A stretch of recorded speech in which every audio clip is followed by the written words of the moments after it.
শ্লোক ৩০ চেত সুদূরাচারো ভজতে মামনন্যভাক্ সাধুরেব মন্তব্য সম্যক ব্যবসিত হি সহ ৩০ এমন কি চেত যদি সুদূরাচার অত্যন্ত দুরাচারী ব্যক্তি ভজতে ভজনা করেন মাম আমাকে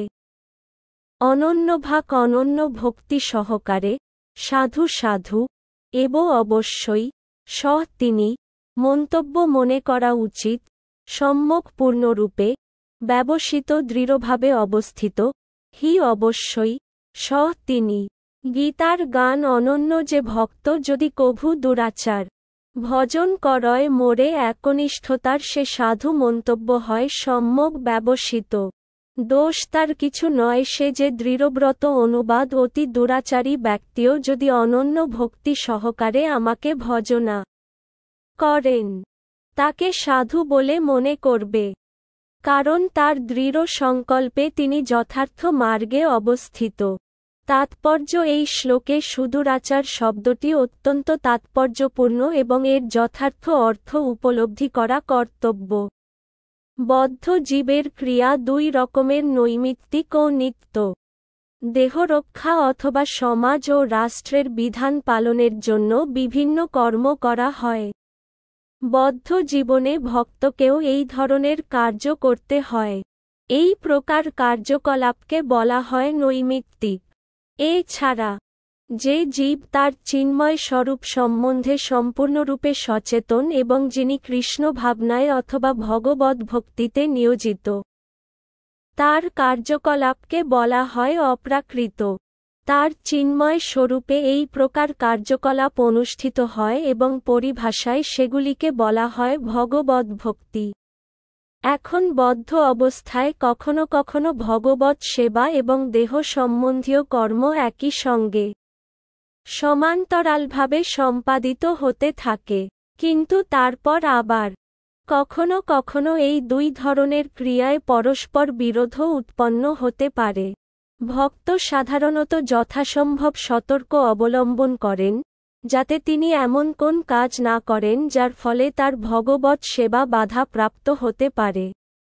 তিনি জানেন যে কৃষ্ণভাবনায় উত্তরোত্তর অগ্রগতির উপর তার সমস্ত ক্রিয়াকলাপের সফলতা নির্ভর করছে কিন্তু তা সত্ত্বেও কখনো কখনো দেখা যায় যে কৃষ্ণভাবনা পরায়ণ মানুষ এমন কাজ করে বসেন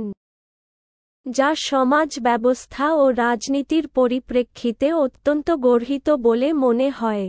কিন্তু এই প্রকার ক্ষণিক পতন হওয়া সত্ত্বেও তিনি ভক্তিযোগের অযোগ্য হন না শ্রীমদ্ভাগবতে বলা হয়েছে যে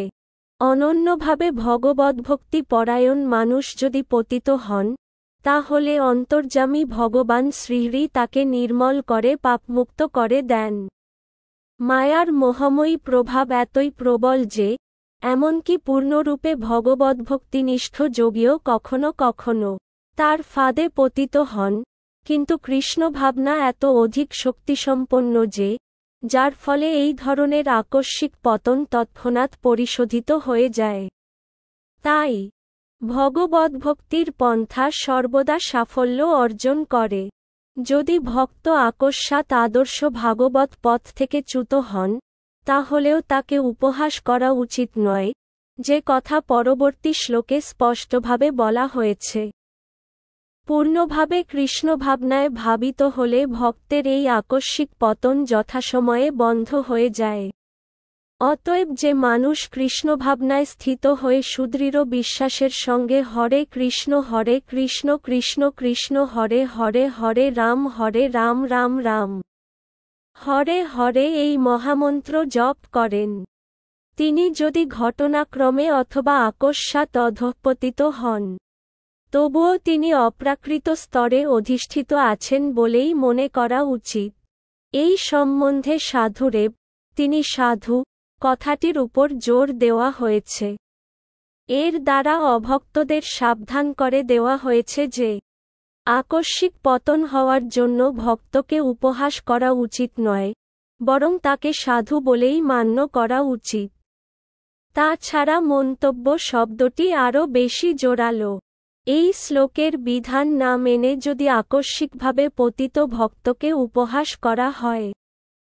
তাহলে তা ভগবানের আজ্ঞার অবহেলা করা হবে। ভগবদ্ভক্তের একমাত্র যোগ্যতা হচ্ছে অহৈতুকী ও অপ্রতিহতভাবে ভগবৎ সেবায় নিয়োজিত থাকা। নৃসিংহ পুরাণে বর্ণিত আছে, ভগবতী চ হরাবনন্যচেতা ভূষ্মলিনোহপি বিরাজতে মনুষ্য ন হি ষষ্কুলস্বচ্ছবি কদাচিৎ তিমির পরাভবতাম উপৈতি চন্দ্র। এর অর্থ হচ্ছে, কেউ সম্পূর্ণরূপে ভগবদ্ভক্তিতে রত থাকলেও কখনো কখনো তাকে হীন কর্মে নিয়োজিত দেখা যায়। এই ক্রিয়াকলাপগুলিকে চাঁদের কলঙ্কের মতো মনে করতে হবে। এই প্রকার কলঙ্ক চন্দ্রের আলো বিকিরণের বাধাস্বরূপ হয় না। তেমনি সৎপথ থেকে ভক্তের আকস্মিক পতন তাকে পাপাত্মায় পরিণত করে না। তা বলে এটি কখনো মনে করা উচিত নয় যে অপ্রাকৃত ভগবৎ পরায়ণ ভক্ত সব রকম নিন্দনীয় কর্মে প্রবৃত্ত হতে পারেন। এই শ্লোকে কেবল বিষয় সংসর্গজনিত দুর্ঘটনার কথাই বলা হয়েছে। ভগবদ্ভক্তি বস্তুতপক্ষে মায়ার বিরুদ্ধে যুদ্ধ ঘোষণা করার শামিল। ভক্ত যতক্ষণ পর্যন্ত না মায়ার সঙ্গে যুদ্ধ করতে সমর্থ হচ্ছে, ততক্ষণ এই ধরনের দুর্ঘটনাজনিত অধঃপতন হতে পারে। কিন্তু পূর্বেই বলা হয়েছে,